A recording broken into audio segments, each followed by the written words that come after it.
Bienvenue à la 50e partie du tutoriel de Flutter. Aujourd'hui, nous parlerons du Folding Cell. Les Folding Cells sont des packages utilisés au niveau de Flutter afin de permettre une ouverture de type formulaire sur votre application. On ira au niveau de notre code et on essaiera de vous montrer plus ou moins comment ceci fonctionne et vous comprendrez comment l'utiliser. Donc, on va d'abord dans un premier temps maintenir les informations que nous utilisons. Vous avez d'abord le matériel de Dart importé, vous aviez le run-up, le stateless, le stateful. Je descends. Après, vous aviez le scaffold, vous aviez la barre. Je peux réduire mon barre et vous aviez le corps du programme. Donc, ce qu'on fera dans un premier temps, on ira sur le site de pap.dev. Donc, vous aviez le site qui se présente sous cette forme. Vous essayez de retrouver le folding cell et vous pouvez le chercher au niveau du pap.dev. Vous saviez comment ça s'effectue, on l'a déjà effectué plusieurs fois. Et après, vous aviez les dépendances qu'il faut copier et pour terminer, vous récupérez le package. Je vais récupérer le package, je vais le copier au niveau de mon programme. Donc, je me mets ici et je le colle. Ça, c'est bon. Mais bien avant, vous devrez ajouter à ce niveau-ci, au niveau du pap7yam. Je me mets ici et vous aviez votre package qui se présente sous cette forme. Donc, le package ici, vous l'aviez ici. Vous aviez votre package ici, vous le collez et après vous effectuez le processus du get package. Après vous validez le processus. Vous saviez comment ça s'effectue, on l'a déjà effectué plusieurs fois. Donc je me mets ici. Ok, et vous faites flutter pap-get. Et c'est tout. Donc après avoir validé ce processus, vous allez tout simplement coller le package et tout est correct. Donc, je vais vous montrer plus ou moins comment fonctionne ce folding cell. Vous allez voir un peu. Je vais ouvrir la fenêtre. Vous aviez ici un exemple de comment est-ce que ça fonctionne. Ok. Donc ici, vous voyez, c'est comme une ouverture de classeur. Vous avez la possibilité de l'ouvrir et de fermer ce classeur. Donc, on va essayer de paramétrer le nôtre. Vous aviez encore un autre exemple ici. Vous avez la possibilité d'ouvrir, cliquer, fermer et ouvrir et cliquer. Donc, on va essayer de créer le nôtre et vous verrez plus ou moins la possibilité de l'utiliser au niveau de Flutter. Il est très intéressant. Vous pouvez l'utiliser au niveau des containers qu'on spécifie à ce niveau-là et vous verrez. Ok, donc je vais retourner sur mon code à ce niveau-ci. Donc, je vais partir d'abord pour commencer au niveau du corps de mon programme. Je vais commenter tout le corps, comme on le fait comme d'habitude. Je commente ça, c'est bon. Et ici, je vais essayer de créer un container.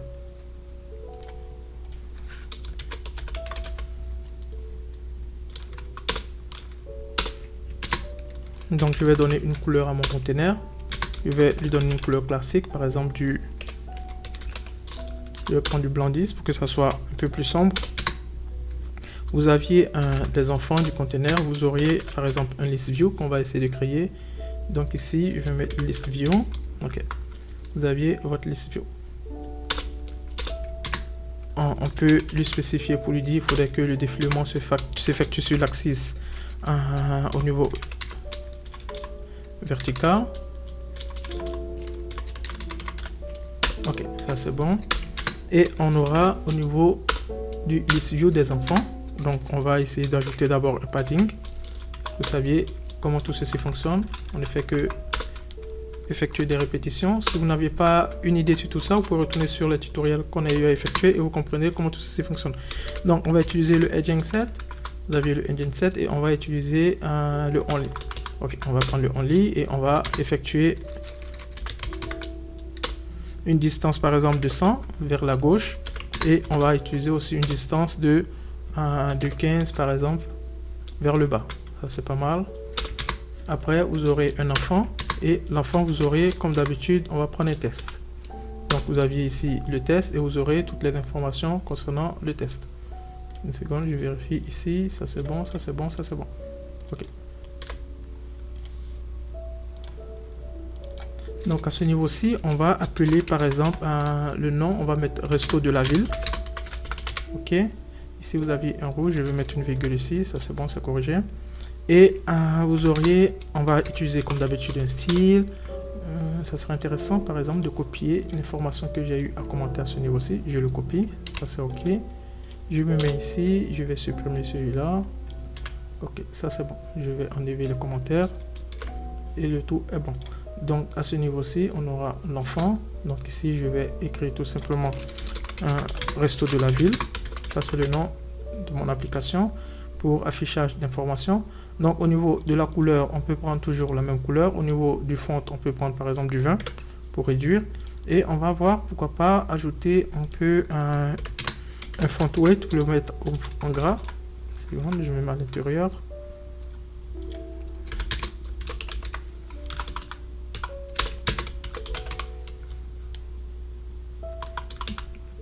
Ok, ça c'est bon, le met en gras. Donc après avoir terminé ça, on va essayer de créer un conteneur encore. Donc je me mets à ce niveau-ci, je mets ma virgule, je crée mon conteneur. Donc vous aviez mon conteneur qui se présente sous cette forme et comme d'habitude le conteneur a un enfant. Maintenant nous allons devoir utiliser la fonction du simple folding. Celui-ci c'est le package en question qui est utilisé. Donc vous aviez toutes les informations concernant cette fonction. Je vais essayer de formater mon code. Ça je le mets ici, ça c'est bon, ça c'est bon. Et le tout est joué. Ok, donc vous aviez toutes les différentes attributs et fonctions concernant cette fonction que nous allons devoir utiliser. Cette fonction, elle est le fait au fait du package que nous avions importé qui est le folding cell. Donc c'est lui qui est utilisé à ce niveau-ci. Donc c'est lui qu'on va utiliser durant tout ce tutoriel qui va nous permettre au fait de pouvoir spécifier comment utiliser cette fonction. Donc si on met par exemple le curseur à ce niveau-ci, au niveau du font widget, vous voyez il est de type widget. Donc vous aviez widget.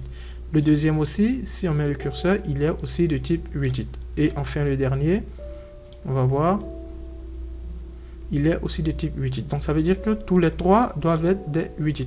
Donc on sera obligé de créer des widgets afin de pouvoir les utiliser. Donc à ce niveau-ci, si je mets une virgule, je vais voir si je peux avoir encore d'autres fonctions. Vous aviez par exemple, ok, vous aviez cell size pour avoir la taille de notre folder. Donc ici, je vais prendre par exemple size. Ok, donc ici vous aurez la largeur et la hauteur. On va essayer de récupérer toute la largeur de notre application. Donc je prends comme d'habitude, on prend ça avec le off, le query off, context et on va prendre size. On l'a déjà utilisé, vous savez comment ça fonctionne et on va prendre la largeur. Vous aviez ça. Concernant la hauteur, on va spécifier tout simplement du 200 et c'est tout. Donc on aura une hauteur de 200 et c'est bon. Donc qu'est-ce qu'on va faire? On va essayer de créer notre widget au niveau du premier. Donc vous avez le front, c'est-à-dire au niveau de la partie première, on va essayer de créer notre widget. Donc je vais partir vers le haut. Je me mets toujours au niveau d'ici et je vais créer mon widget.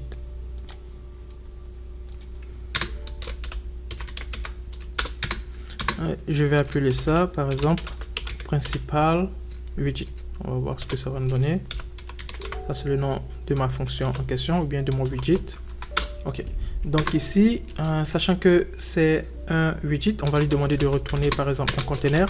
Donc je retourne un conteneur. Ok, ça c'est bon. Je mets ici un point virgule, ok. Et à l'intérieur du conteneur, on aura par exemple une couleur. On va lui donner une couleur à notre conteneur. On va prendre la couleur blanche. On va voir ce que ça va nous donner avec ça. Ok. On va essayer d'utiliser un alignement. On va effectuer un alignment. Donc vous saviez comment on utilise l'alignment ici. Aussi, je prends au niveau du centre pour effectuer un alignement. Et on va aussi utiliser des lignes. Vous aviez ici les rows que nous avions utilisés depuis longtemps. Bien sûr que les rows contiennent des enfants. Et au niveau des enfants, on va spécifier plusieurs informations. Donc au niveau des enfants ici, je vais créer un conteneur. Vous aurez par exemple le premier et vous allez créer un deuxième conteneur. Donc vous aurez deux conteneurs au niveau de ma ligne. Vous voyez, on a ici le premier, donc on reste toujours au niveau de notre ligne et on aura au niveau des enfants un premier conteneur et on aura un deuxième conteneur. Donc au niveau du premier conteneur, qu'est-ce qu'on va faire? On va essayer de lui ajouter par exemple un enfant. Ok, essayons d'ajouter un enfant. Et ici, ok, bien avant d'ajouter un enfant, je vais essayer de voir. On va d'abord essayer de lui ajouter quelques décorations. Ok, donc vous avez décoration, vous avez box decoration. Ok, box decoration. Ok, ça c'est bon. Et au niveau de la décoration, on va lui ajouter un border radius. Okay, vous aviez un border radius qu'on a déjà aussi utilisé. Je vais prendre le border radius à ce niveau-là. Ok, donc au niveau du border radius, on va essayer d'utiliser celui de séculaire, celui-ci, c'est bon. Et on va lui donner par exemple du 20. Donc après ça, vous auriez aussi d'autres fonctions. On pourra lui donner une couleur. Au niveau d'ici, vous auriez par exemple la couleur, on va prendre du violet. Ok, on verra avec ça aussi qu'est-ce que ça nous donne. Après avoir terminé ça, on va essayer de voir maintenant si on peut utiliser maintenant un enfant. Donc ici, on va prendre concernant un enfant, on va lui ajouter un autre conteneur. Ok, et après ça, on va essayer d'ajouter une ligne. Au niveau de notre conteneur, on va lui ajouter encore une autre ligne. On va prendre du row, ça c'est bon. Et on aura bien sûr des enfants au niveau de cette ligne. Donc au niveau de là, on va prendre encore un deuxième conteneur qu'on va ajouter à l'intérieur. Et on aura bien sûr un enfant et on prendra un padding. Donc vous auriez ici le padding. On va lui ajouter par exemple un espace. Une seconde, je récupère ça, ça c'est bon. Je me mets à ce niveau-ci, ok. Donc au niveau du padding, vous aviez bien sûr un espace. On va prendre un espace avec bien sûr un petit espace vers la gauche. Donc vous aurez left, on va prendre du 10. Et vers le haut, on pourra prendre par exemple du... je vais prendre par exemple du 70 secondes. Okay. Top 70, on va prendre du 70. Ok, ça c'est bon. On va lui ajouter encore d'autres informations. On peut lui ajouter encore une colonne à ce niveau-ci. Une seconde, je me mets ici. Okay. Donc ici, j'ajoute un enfant. Je vais prendre par exemple une colonne à ce niveau-ci. Ok, ça c'est bon. Et comme d'habitude, la colonne contient des enfants. Et après, je vais lui essayer d'ajouter un test. Ok, donc ça c'est bon. Le test, je vais par exemple prendre un menu. Je vais prendre le nom du menu. Donc vous aurez menu. On l'ajoute du style comme on le fait d'habitude. Donc vous aurez le style, vous aurez le test style. Ok, ça c'est bon. On va lui ajouter un font. Vous aurez je vais lui ajouter du font size, je vais prendre du 20. On pourra réduire si la taille est trop grande. Et là, vous auriez par exemple, je vais prendre du font weight. Vous aurez ici une taille qui est du font weight. On va prendre encore du gras. Et on va terminer avec par exemple une couleur. Ok, prenons une couleur. On va prendre la couleur. On va prendre encore du blanc. Ok, on verra ce que ça nous donne avec ça. Ok, je vais formater mon code, je prends ça, je le mets ici, ça c'est correct. Ok, je descends un tout petit peu. On reviendra plus tard pour déclarer cette variable, donc ça c'est bon. Je vais à ce niveau-ci essayer d'ajouter un icône au niveau des enfants de ma colonne. Donc ici, je prends icône, ok, celui-ci. Et on va appeler par exemple, je vais l'appeler icône, je vais devoir créer aussi cette variable. Donc j'aurai icône menu. Donc vous aurez mon menu qui aura un icône et j'aurai la taille qui fait par exemple du 50. Je vais prendre aussi une couleur et la couleur je vais lui donner du blanc. Ok, on va vérifier ça. Donc je vais déclarer mes deux en question. Donc je pars vers le haut à ce niveau-ci. Je le mets ici et je vais créer par exemple ma première variable qui est de type menu, le nom, et la deuxième qui est de type icône qui sera data icon. Data icon ou bien c'est icon data. Une seconde, je vérifie ça. Ok, icon data. Ok, celui-ci. Et je vais récupérer le nom. Le nom c'est celui-là. Je le copie, je le colle ici. Donc vous aviez pour commencer ici votre première colonne qui a été déclarée. On a enfin la deuxième colonne que nous allons devoir travailler sur ça. Ce que je vais faire pour que ça soit plus visible. Vous aviez la première colonne, on reste toujours dans la ligne. Et vous aviez après, pardon, le premier conteneur et vous aviez après le deuxième conteneur. À ce niveau-là, on reste toujours au niveau de la ligne. Donc, qu'est-ce que je vais faire? Je vais travailler maintenant sur celui-ci. Donc, au niveau du deuxième conteneur, on va essayer de lui ajouter une décoration. Donc, je vais copier la décoration que j'ai à ce niveau-ci. Je me mets ici, je le colle, c'est bon. Je vais enlever la couleur, on verra sans la couleur. Et vous aurez un enfant. Au niveau de l'enfant, je vais lui créer un deuxième conteneur encore. Ok, ça c'est bon. Et au niveau de ce conteneur, un enfant, on va lui ajouter du flat. Vous savez comment le flat fonctionne. Si vous n'aviez pas une idée, vous pouvez jeter un coup d'œil sur le tutoriel. Donc au niveau du flat button, vous aviez le on press et vous aviez les enfants. Donc je vais valider ça comme ça. Je formate ça ainsi. Ok. Et c'est bon. Une seconde. Ok. C'est bon. Donc on va devoir fonctionner au niveau des enfants. Au niveau des enfants, on va lui créer aussi un conteneur. Ça c'est bon. Et on va maintenant lui ajouter par exemple une décoration. Je vais copier la même décoration que j'ai eu. Ok, on va voir ainsi. Donc j'aurai box decoration. Vous aviez ça. Et à l'intérieur, vous aurez bien sûr le border radius. Et on va terminer avec le border radius circulaire. Ok, celui-ci, on va prendre du 20. Ça c'est bon. On va essayer de lui ajouter une image. Donc vous voyez image et vous aurez decoration image que nous avions déjà utilisé, celui-ci. Et à l'intérieur, vous aurez normalement votre image. Donc l'image, ça sera du asset image que nous avions déjà utilisé au niveau du tutoriel précédent. Donc asset image. Et ici, on aura notre image. Donc je vais appeler image qui sera une variable que je vais devoir déclarer. Donc je copie image que j'ai à créer ici. Je vais le déclarer à ce niveau-ci. Je mets une virgule et j'appelle. Il sera de type string et je vais le coller. Donc il sera de type image. Ça c'est bon. Donc on continue toujours. Je suis toujours au niveau de la deuxième colonne. Je vais devoir ajouter le onPress. Donc au niveau du onPress, je me mets ici, j'ouvre mes colonnes, c'est bon. Et à ce niveau-ci, je vais appeler ma variable. Ma variable, je vais l'appeler folding. Donc vous aurez le folding cell, par exemple celui-ci. Donc je me mets ici et je vais la déclarer. Donc j'aurai ma variable qui sera de type final et je vais l'appeler le folding cell. Ok. Donc vous aurez folding cell que je vais déclarer ici qui sera une variable de type global. Donc ici on aura global key. Vous saviez comment est-ce qu'on utilise ceci aussi? Vous l'aviez déjà utilisé au niveau du tutoriel. Si vous n'avez pas une idée, vous pouvez jeter un coup d'œil sur les différents tutoriels. Donc elle sera de type simple folder.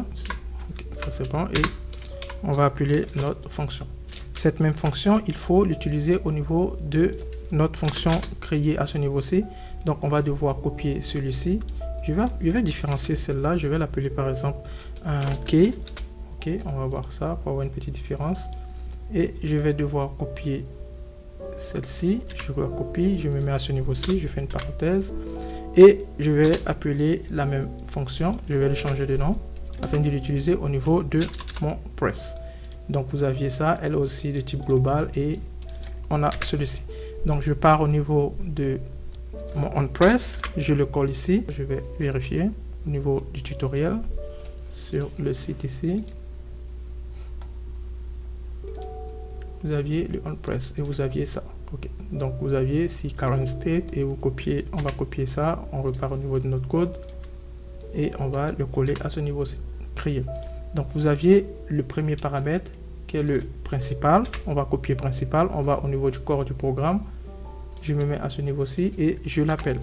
Je mets entre parenthèses et c'est tout. Vous voyez?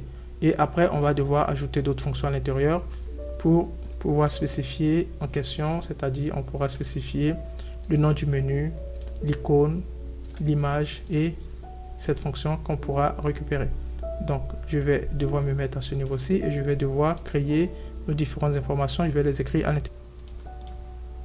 Donc, je prends ça, je copie à ce niveau-ci et c'est bon. Je vais partir vers le haut. Vous aurez ma fonction avec ce nom. Ça, c'est bon. Donc, ici, vous aviez déjà la première information de copier. Ça veut dire vous aviez votre premier widget, celui-ci, qui est effectué. Donc, il nous reste celui-ci et le dernier. Donc, on va essayer d'effectuer le top widget. On va partir encore vers le haut. On monte ici. Je vais devoir réduire mon premier widget ici. Et je vais créer mon deuxième ici. Donc le deuxième aussi, comme vous le savez, il est de type widget. Vous aviez le widget ici. Et je vais lui donner un nom. Ok, je lui donne le nom de au widget. Elle va retourner bien sûr un widget. Donc je fais return. Et je retourne comme d'habitude un container. Vous aviez un enfant. Vous auriez ici un autre container. On aura encore un enfant. Et je vais utiliser le grep que nous avions déjà utilisé au niveau de notre tutoriel qui aura plusieurs enfants. Donc ici, je vais ajouter seulement un seul enfant. Je vais ajouter une image. Ça, c'est bon. Et à l'intérieur, je vais ajouter du asset image. Ok. Donc on aura ça. Et ici, à l'intérieur, je vais prendre image que je vais devoir déclarer ici qui sera de type string. Ça, c'est bon. Et je le colle à ce niveau-ci. Donc vous aviez ça, votre variable qui est déclarée à ce niveau-ci. Donc on copie celui-ci, on part vers le bas. Et je vais le coller au niveau d'ici. Ça, c'est bon. À l'intérieur, vous aurez votre image. Je vais récupérer une image et je vais la coller ici. Ici, vous avez une fonction pour les clés globales. Vous avez le key qu'il faut utiliser. Donc, le key et on va utiliser notre fonction que nous avons déclarée de type global qui se trouve à ce niveau-là. Donc je vais copier une image au niveau de mon folder ici et je vais l'ajouter au niveau d'ici. Donc vous aviez d'abord ma première image que j'ai eu à copier ici, j'aurai encore ma deuxième image. Donc je prends ça, je copie et je colle ici, je vais l'appeler image 2. Donc elle existe au niveau de mon application. Donc pour terminer, je vais effectuer celle-ci et le tout sera joué. On pourra maintenant exécuter notre code. Donc qu'est-ce qu'on va faire? On est à ce niveau-ci, je vais encore réduire mon code et je vais créer enfin mon dernier widget. Donc vous aurez toujours widget et vous aurez le nom de mon widget à ce niveau et vous aurez différentes fonctions à l'intérieur. À l'intérieur, on va bien sûr demander de retourner un container. Ok, ça c'est bon. Vous mettez une virgule ici. Ok, je vais copier mon code, le mettre ici pour gagner plus de temps et je vais vous expliquer comment le tout fonctionne. Donc vous aviez mon code ici que j'ai copié. Ici j'ai tout simplement ajouté une couleur, j'ai créé une nouvelle colonne et j'ai effectué un alignement vers le centre. Vous aviez après un enfant et l'enfant vous aviez par la suite un conteneur et le conteneur qui contient bien sûr des lignes et vous aviez un test qui est écrit et le test c'est une variable que j'ai déclarée ici qui est de type string et vous aviez aussi le prix. Donc vous aurez le prix du menu en question et après vous aviez le folding qui a les mêmes fonctions que j'appelle au niveau de mon alignement à ce niveau-ci, qui a aussi un test pour effectuer une fermeture de mon folder. Ce qu'on va faire pour terminer, ici je vais devoir copier celui-ci, je vais le déclarer au niveau d'ici et je vais ajouter d'autres fonctions. Je reviendrai sur ça pour ajouter les fonctions à l'intérieur. Donc pour avoir quelque chose d'intéressant au niveau de ma principale, je vais ouvrir la principale. Je vais essayer d'utiliser, comme ici j'ai eu à utiliser deux containers. Le premier container, je vais l'utiliser ici je vais voir, je peux l'utiliser un widget. Je vais prendre du expand que nous avions utilisé au niveau de Flutter.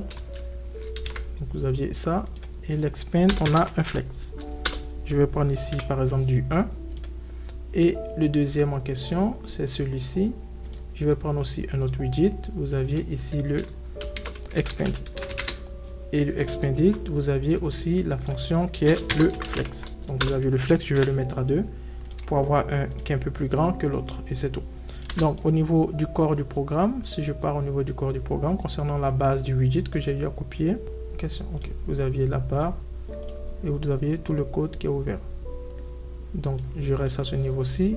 Je vais devoir ajouter les autres fonctions qui appartiennent au fait au bottom. Donc ici j'ai eu à copier mon menu, vous aviez le menu à ce niveau-ci et vous aviez le prix. Après ça, vous aviez normalement le folding qui permet au fait d'afficher les informations que nous avions déclarées au niveau de la variable globale. Je vais exécuter mon code, vous verrez plus ou moins comment ça fonctionne. Donc voici le résultat obtenu. Lorsque je clique par exemple sur la première image, vous voyez, vous avez une ouverture et vous aviez mon test ici. Lorsque je clique sur fermer et vous aviez la fermeture. Vous pourriez plus ou moins jouer avec ça. Si vous regardez le code, vous pourrez comprendre plus ou moins. Si on part au niveau du primaire, à ce niveau-ci, ça c'est la première, vous aviez tout simplement ce conteneur. Donc vous aviez une ligne et vous aviez un grand conteneur et à l'intérieur vous avez une ligne. La première c'est où c'est écrit salade et la deuxième c'est l'image. Et vous aviez un flex qui permet d'avoir l'un qui est plus petit que l'autre et à l'intérieur vous avez votre image. Si vous regardez le code attentivement, vous comprenez plus ou moins comment le design a été effectué et l'affichage des informations. Ce que je vais faire, je vais essayer de copier plusieurs et vous verrez plus ou moins comment ceci peut se présenter. Donc je pars au niveau d'ici, à ce niveau-ci, et je vais copier les mêmes informations que j'ai à ce niveau-là. Mais pour ce faire, je dois déclarer encore d'autres variables. Donc qu'est-ce que je vais faire? Je vais partir vers le haut, à ce niveau-ci, je copie ça, et je vais le coller plusieurs fois à ce niveau-ci. Donc vous aurez ça qui est 1, 2, vous aurez 3. Ok. Et encore en déclarer peut-être deux autres, donc 3, 4, 5. Ok. On va voir ce que ça donne. Donc vous aviez ici la quatrième et vous aviez ici la cinquième. Donc on ira au niveau du corps du programme. Je vais réduire celui-ci. Je vais réduire aussi le deuxième afin d'avoir plus de place. C'est bon. Je vais réduire encore mon barre. C'est bon. Et je reste toujours au niveau du corps. Donc à ce niveau-ci, je vais copier plusieurs. Vous aviez le premier conteneur qui est ici. Donc je vais copier encore plusieurs, vous aurez le premier conteneur, le deuxième, le troisième et vous aurez jusqu'à 5. Donc si vous constatez, ici vous aviez le premier en question et là j'ai corrigé, normalement c'est principal, et vous aviez les informations concernant le menu. Vous aviez le deuxième en question, vous aviez un deuxième qui est un folder en question qui est le key 2, le key 1 et après vous aviez le key 2 qui récupère aussi les mêmes informations que vous aviez à ce niveau-ci. Donc le key 1 lui récupère ci et celui-ci. Et vous aviez aussi le key 1, le key 2, etc. Et donc là vous aviez toutes vos informations qui sont toujours les mêmes avec un conteneur, toujours les mêmes avec un conteneur. Donc je l'ai déclaré plusieurs fois et vous les aviez au niveau du corps de mon programme à ce niveau-ci. Donc je vais valider mon code, vous verrez ce que ça donne. Donc ici après l'exécution du code, vous voyez, vous aviez par exemple la salade, si je clique dessus, vous aviez l'ouverture et vous aviez le nom du menu, le prix. Donc si je descends, je clique sur dessert, vous aviez encore la même information et une image et vous aviez le nom du menu. Si je clique sur apéro, vous aviez ici les informations et le menu. Donc je peux cliquer toujours sur fermer pour fermer et retrouver l'information sur ça. Vous aviez encore la soupe avec celui-ci. Vous pourriez avoir encore la viande et vous cliquez sur fermer pour refermer toujours le formulaire. Donc ici vous voyez plus ou moins comment ça fonctionne. Rien de si difficile. On a pris pas mal de temps pour pouvoir le développer, mais si vous suivez la procédure au niveau du package, vous comprendrez que rien n'est difficile. Vous pouvez suivre aussi les différentes informations que j'ai fournies et vous pourriez effectuer aussi vos applications en vous servant de tout ça. Donc merci encore du suivi, ça a été encore un peu plus long, mais j'essaierai d'être encore plus court, il n'y a pas de problème. Merci du suivi et à plus pour la suite.